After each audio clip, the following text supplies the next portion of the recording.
If you were to ask the average Joe or the average Jane what their favorite part of France was, I feel like the answer would most often be Paris. But I can't very well do P is for Paris on a Paris podcast. No, we have to take this a step further away from the capital city. So, intriguingly enough, I think if you were to ask people's second most favorite part of the country, I think it'd be a real close race between the French Riviera and Provence. Provence, the corner of France to the southeast, bordered by the Mediterranean. I think when most people think Provence, they think old markets, ancient villages, lavender fields. That's what we're going to be focusing on today. And while I feel very confidently that I could do at least a mini season on this charming part of the world, maybe even a maxi season, for today we're going to have to kind of gloss over it based on my very recent visit, based on my visits in the past, and the words of not only someone very dear to me personally, who's just been there too, but also some expats who call Paris home, some friends of the show. This is the Earful Tower podcast. My name is Oliver G. This is the AB season, and P is for Provence.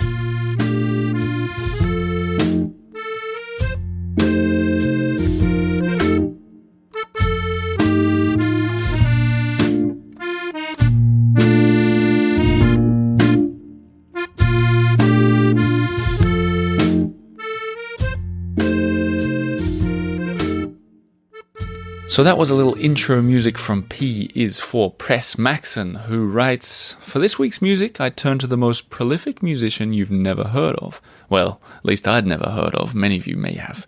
It's Nana Mouskouri. Born in Greece, she had her first hit in 1961 and has since recorded over 200 albums and sung in at least 12 languages. She also found time to have a career in politics, serving in the European Parliament for Greece. I'm impressed. While seemingly belonging to all of Europe, she does have strong ties to France. She recorded the theme to the Oscar-nominated film The Umbrellas of Cherbourg. That is such a good film, by the way. If anyone hasn't watched it, this is me talking, this isn't press. It's like the original La La Land in a roundabout way, apparently a big inspiration for it.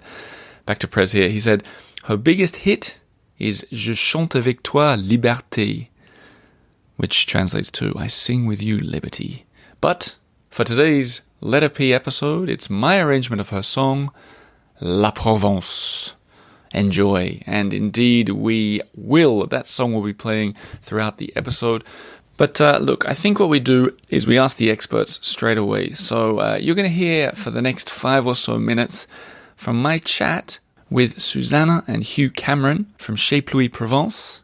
You probably recognize their voice. They're 2 Australians who live full-time down there in that beautiful region of France, and they have an online boutique for people looking for French antiques and various vintage treats. So they've been on the show before. I interviewed them when they were up in Paris. For this, you're going to have to imagine that you're sitting on a little side street in Avignon, a beautiful city on a beautiful day, actually, with 14th century walls surrounding it. You guys know how much I love a good old wall. And we sat and I asked them about the magic of Provence.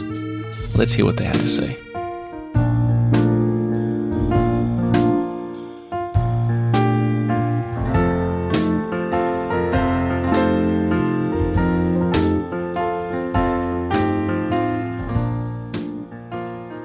What is the magic of Provence for you? For me, it's a mixture of things, but I think the light is definitely something that Provence is famous for. And, you know, we have gorgeous twilight, golden hour and all of that, probably because of the Mistral wind, which blows very, very strong, but then you get gorgeous blue, clear skies. And also at night, you get to see shooting stars and the Milky Way and all of that. I guess as well, flowers. I love flowers. So as the seasons change, you have, it starts with poppies in spring, and you just have these red fields of poppies, rolling hills behind.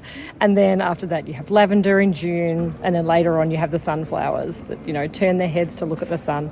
So all of this is very much a natural experience that, yeah. It's funny that you said natural, because I was just thinking everything you said was natural. Yeah. What about the villages and the shopping and that kind of stuff? Is that part of it? Shopping, yes, for sure. And, like here you've got perfume from grass and, lavender, of course, is something that's used for medicinal purposes, soaps, all of that. So even when you're shopping, you can smell a lot of the nature as well. Shops, villages, let me think. I've got an easy one for you. Yeah, go. What about antiques? Well, I imagine that's a big part of your... That's a big part. And, of course, you're seeing history, living history when you're looking at antiques and brocouts on the streets. So, Sunday markets, whether it's food or antiques, it's all a very sensory experience. And last thing there is, you mentioned Sunday markets. Is that, in terms of antiques and food and everything, is Sunday the time to go? Is the time to plan your marketing? For brocants, yes. So brocants are like a street flea market, and you'll have a mixture of professional dealers and people who are just literally selling stuff out of their house to clear space. But food markets are every day of the week, and it's usually a weekly market by village. So you just work out where you are, and generally every day of the week you can go to a fresh food market. The dream. Okay. The dream. Yes, gorgeous markets. Hugh. Yes. People surely get things wrong here, though. When people arrive, they can often have a great time in Provence. A couple of things you have to look out for is have lunch on time. And that is, here in Provence, everything is cruisy, everything's relaxed. There's only one peak minute of the day, and that is at 11:59, when everyone is determined to get to lunch at midday. And what we see is friends and family will come, it gets to 2 o'clock, and they'll be looking for lunch, but by that stage, most restaurants are closed until dinner, in which case you can then find that you've missed out on a meal that would have otherwise been a delicious long lunch under oak trees in a square. Speaking of under oak trees, we're sitting under a tree, and there's some helicopter flying above the fortress of Avignon. I wonder what that's all about. Well, they're probably surveying who knows what in the old Palais de Pape. So maybe there could be a contest between Avignon and Vatican City for the papacy once again. What about? I'm kind of curious. You guys have been down here for a while. You must have had a lot of visitors. You must see a lot of tourists around. Do people generally try to bite off more than they can chew? Like when people say I'm going to Provence, there's so much to do and see. We have lived here for 8 years, and we still have a list of things we haven't got through. So people who come for a week or a month are only going to see a small slither, and perhaps the best way to do that is we love showing people around on bikes. On a bike, you can go places you can't with a car. And so the best way to see the area is on bikes. We love taking friends and family for little bike adventures. You can see so much more than if you go for a walk. And even if you're in a car, you can get to little remote places, tiny trails, and in amongst the vines and everything. So it's so nice. And as well, if you're only here for a week, you can hire bikes almost anywhere. And even better, there are e-bikes around. And e-bikes you can go further, faster and easier.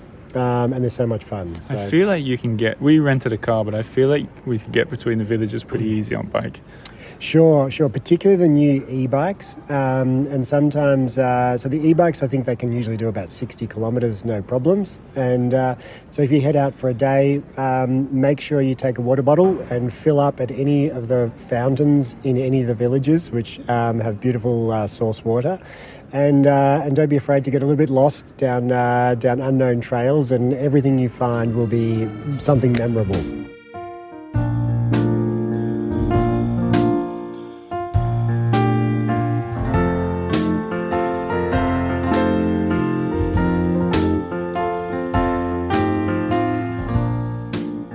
So there you go, Susanna and Hugh putting me on the right track, giving me an idea of things to do. Avignon as well. Avignon, really beautiful town. We took the train to get down there. We spent a week not so far away from Avignon, maybe half an hour's drive. And what we did is we rented a car at the train station, Avignon train station, which takes 2 or 3 hours to get to from Paris. And then we drove to a small village that no one in the world would ever have heard of. We based it on the Airbnb, so I can really recommend doing it this way. We found a nice Airbnb, and based ourselves there for a week with a rental car. So we got wheels, which is what I recommended people do in the Riviera as well. And then we essentially visited a bunch of small towns on small half-day trips. So we went to Saint-Rémy-de-Provence, Avignon, as I said. Went a couple of times to Isle-sur-la-Sorgue, which I'll talk about a little bit more in a minute. But really just enjoyed the slower pace of life. And I thought it would be kind of special for me personally, maybe for you at home, to hear the voice of someone who came along on this trip with us, someone who's very dear, not just to me, but to the Eiffel Tower. I think she's been listening since the very beginning, maybe since before the beginning. That's right. I'm talking about my own mother, Ruth. So my own mother and father came along on this trip. They came visit us in Paris, and then we took them down to Provence. And I thought it'd be interesting for everybody to hear the perspective of a British-Australian woman who's going down to Provence for the first time. Let's hear what she has to say about the whole thing.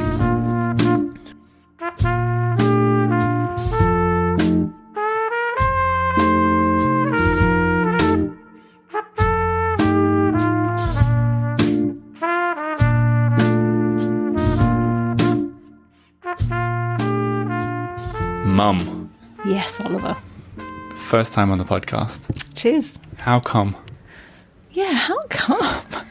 Before we get into Provence, I just want for the people to know at home, are you a listener to the show? Yes, I am, of course. How did you find out about it? I think Oliver told me. Yes. What I wanted to ask you, you don't consider yourself a Francophile, do you?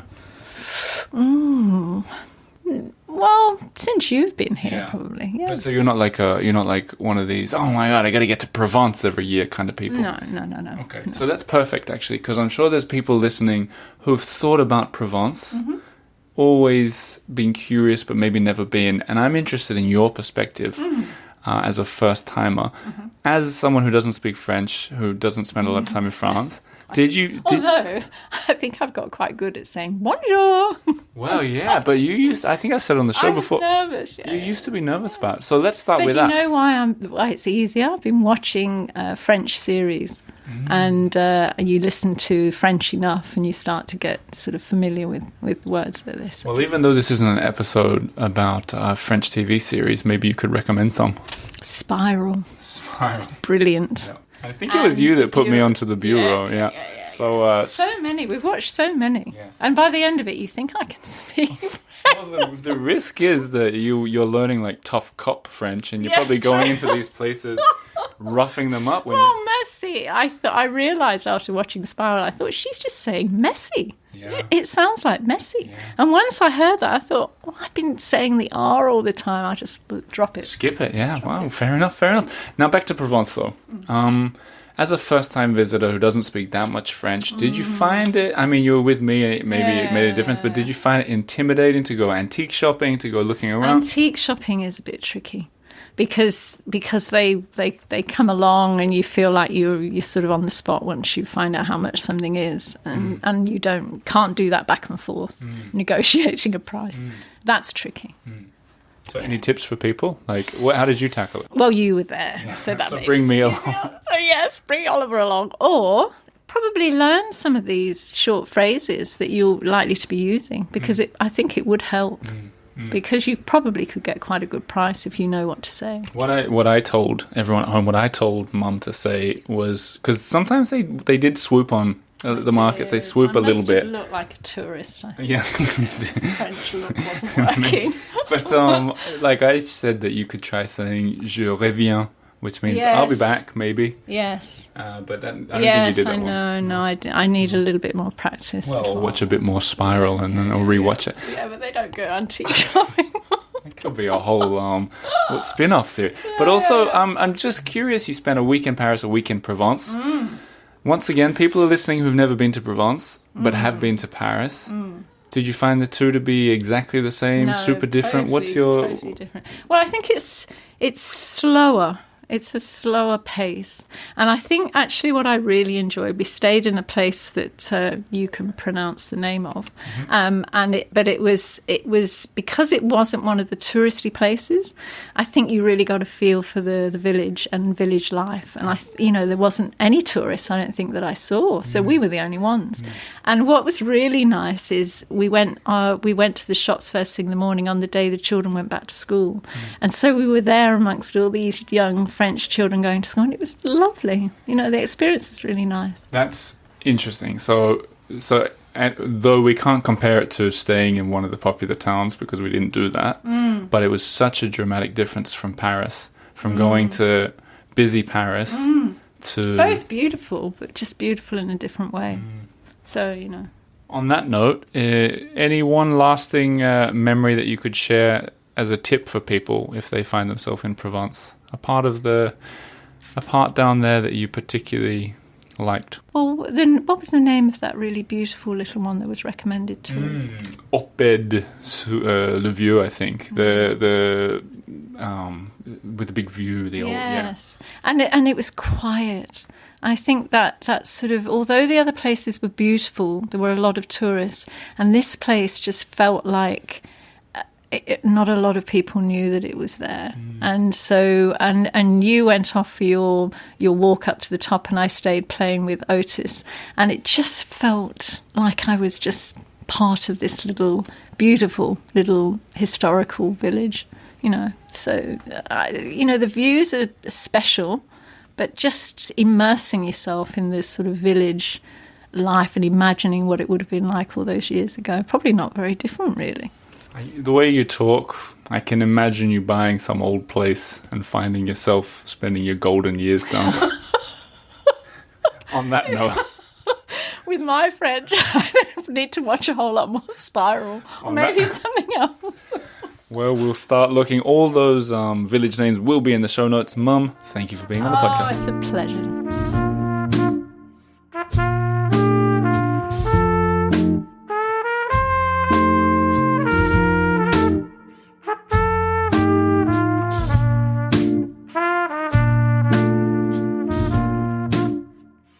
Oh, lovely Lina, I'm glad to have you on this episode. I'm very glad to be here. Though there is something we need to talk about.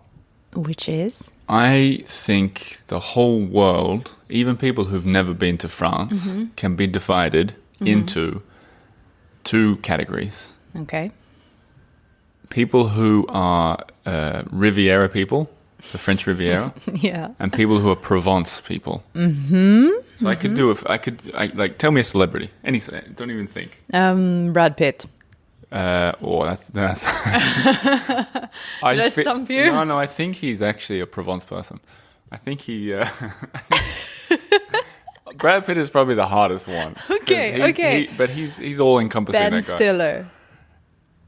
I think he'd like Provence. I think you'd find him in a Provençal see village. it. Yeah, I can whereas see like it. Leonardo DiCaprio, Riviera. Bob Dylan, Provence. It's that easy, right? What I'm saying is... This is ridiculous. No, not at all. No. Because it also divides us. You are a Riviera person. I am. Definitely. Well, here's the test. Where would you rather go on holiday? Close to the water. Bingo. Also, I feel like you like a La Dolce Vita. No. What? You don't like La Dolce Vita? I mean, I don't like it. So there you go. And me, I think I'm Provence. Okay. I don't mind Riviera. Happy to go there. But I think... So what is a Provence person? It's impossible to describe. Impossible. It's Just more... one or the other? I think the Riviera is kind of people who like a bit of a fancy restaurant, like to be seen a little bit, like the sunshine, like to browse the expensive shops. Whereas Provence people is kind of like, hey... You want a little flea market? Not Yeah, not a all little that. bag of It lavender. doesn't have to be flash. It can be Okay. flash, but doesn't have to be. Quite happy to go on a winding... a winding village road and browse through the markets. Have a coffee with a farmer. You're starting to get it. I see. So, knowing that you're a Riviera person, I'm a Provence person, I know it might be hard for you to describe what we got up to without sort of suggesting that people should just take a train and go down to the Riviera. So I need you to try. Right. So with that in mind... I will do my best. Okay, with that in mind, we've just spent, what was it, a week? We were a week there. Yeah. And we did a bunch of stuff. I want to just go over some things, give some tips to people. A particular highlight that I think we should even start on is Isle-sur-la-Sorgue. Hard to say, easy to enjoy. Very easy to enjoy, especially since there's a bit of water in there. And me, speaking as a Riviera person, Now I get it. you know, I am very attracted to it. So I'll write it in the show notes down below, but if you've never heard of it, Ile, so it's like, I guess it's built on an island between two kind of streams, or one stream that circles around it. And it's the antique mecca of France, perhaps, I'd say. I'd say so, yeah. And when I say that, I mean there's sort of very well established antique shops, like places where you go in and they're always there 24/7. Even like almost like little villages, you know, kind of like the Puce Saint-Antoine or Saint-Ouen, even in Paris. I feel like there's that. Just like that. Yeah, but a lot. So established that I don't know if you're going to find any bargains there, but you're going to find stuff that you don't have on your shelf at home in Minneapolis. And there's a lot of like, it's quality, it's classics, but also, you know, a little bit of everything. With that Riviera price tag. Oh, stop it. Whereas they also have, I don't remember how often it is, but they have at least once a week a big market for antiques, for clothes, fruit in the middle of the village. Maybe that's where you can make a little bargain. Yeah, that's where you can get the treats that you don't have at home in Tasmania. See how I did that? I'm throwing different countries in there. Yes. So we liked that. We went there a couple of times, really hit the spot. But also, we did something that we never do, in that because my parents were there, we had babysitters. We did. Rented kayaks.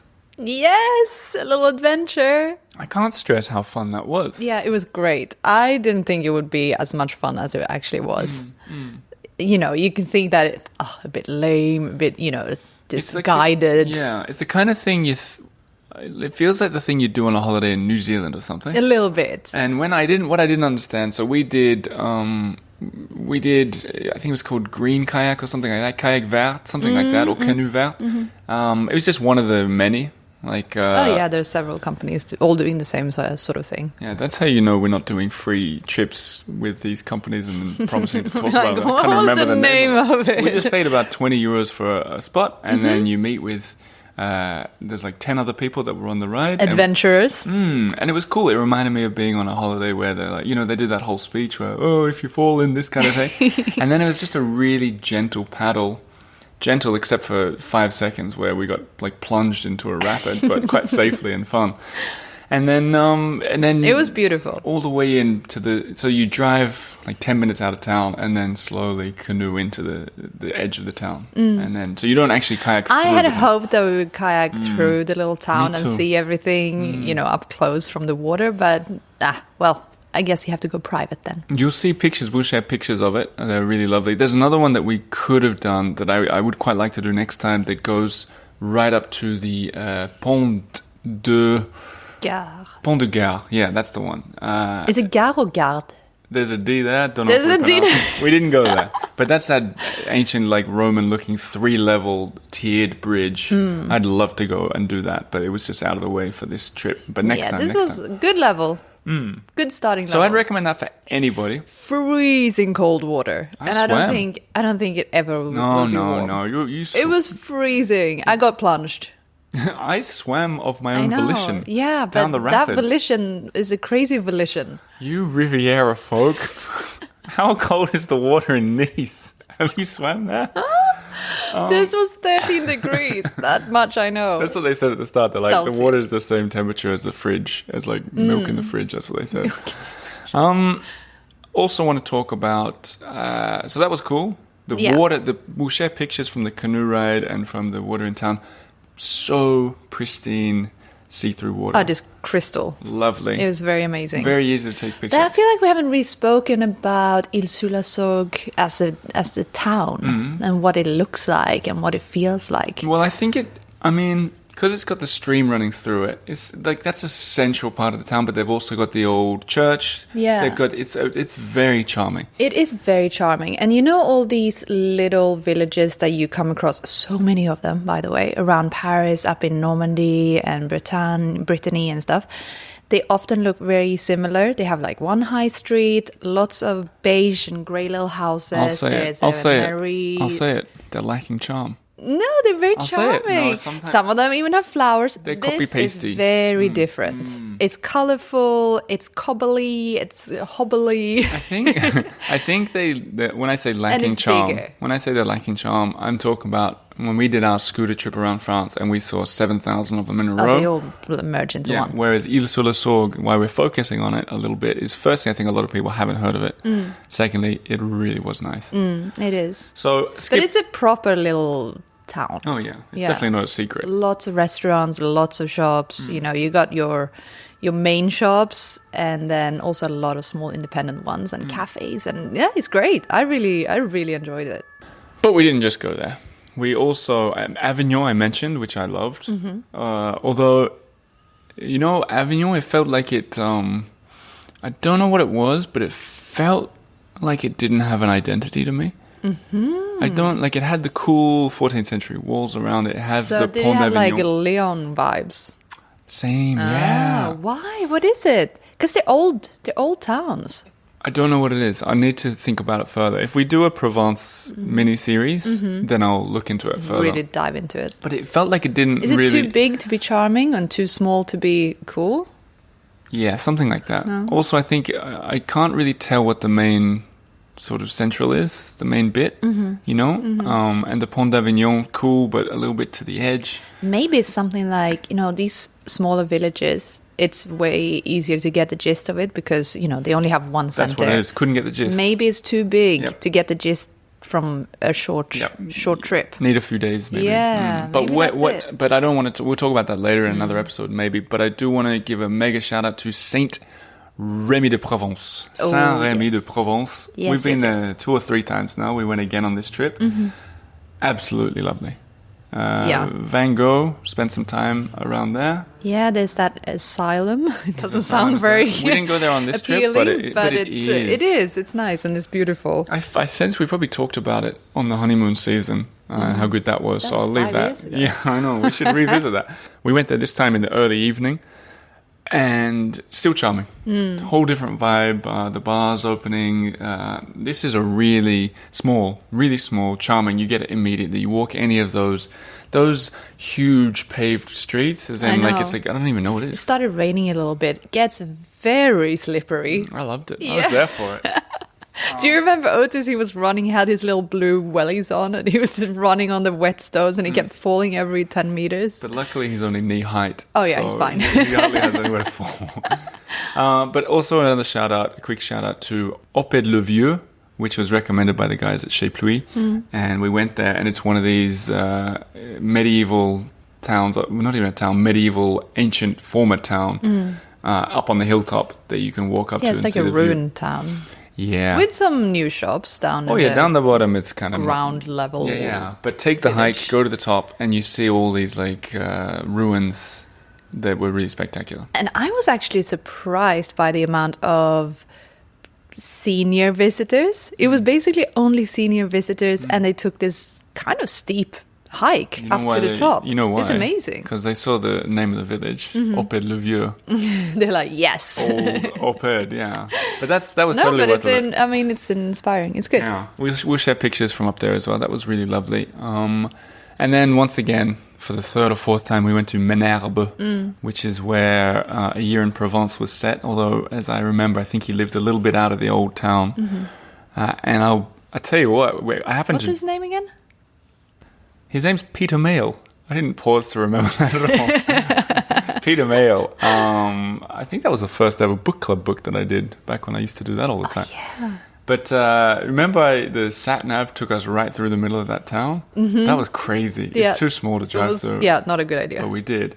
We did. But that's always lovely. Every time I'm there, I think how nice it is. And now I can reveal, I did a live video there for the members on the Facebook group, and I didn't even say where we were. I was just like, look, guess where we are in this view. And no one guessed it. Really? No one guessed it. It's in the Luberon Valley, and it's called Menerbes. So you members, there's the answer. And it's got a spectacular view over the Provençal landscape. It's like rolling green hills, lots of farms. It's very beautiful. So after your week winding things up here, after your week in Provence, could there be a chance that you switch allegiances?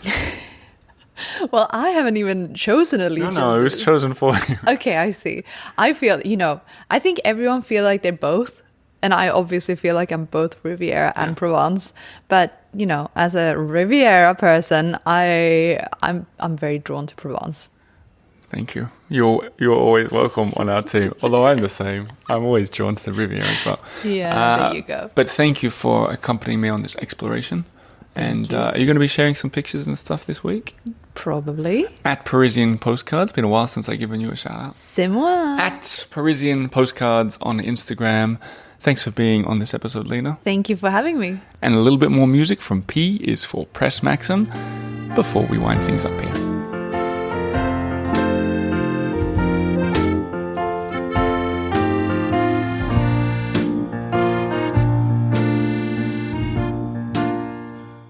So, there you have it, La Provence, the most beautiful district in France, as far as I'm concerned.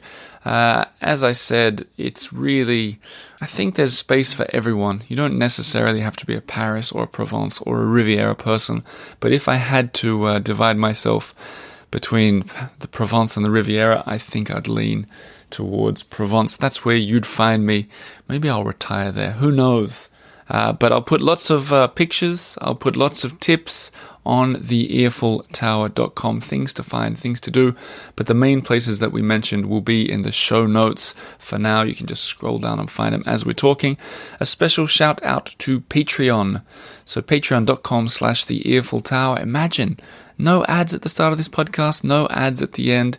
Just my gentle request that you consider signing up as a Patreon member. If you'd done it already and you were in Paris, you would have got your invitation to the event that's coming up, which has totally filled up over capacity. But that means there'll be more events in the future, chance to hang out with some like-minded Francophiles. And of course, if you're not coming to Paris, there are loads of extras. Patreon.com/the-earful-tower. Otherwise, consider booking a walking tour with me or one of our growing team from theearfultower.com/tours, or just send me a message and we can surely organize something. That'll do for me. My name's Oliver G. This is the Earful Tower. Thanks for listening, and I'll be back again next week with more.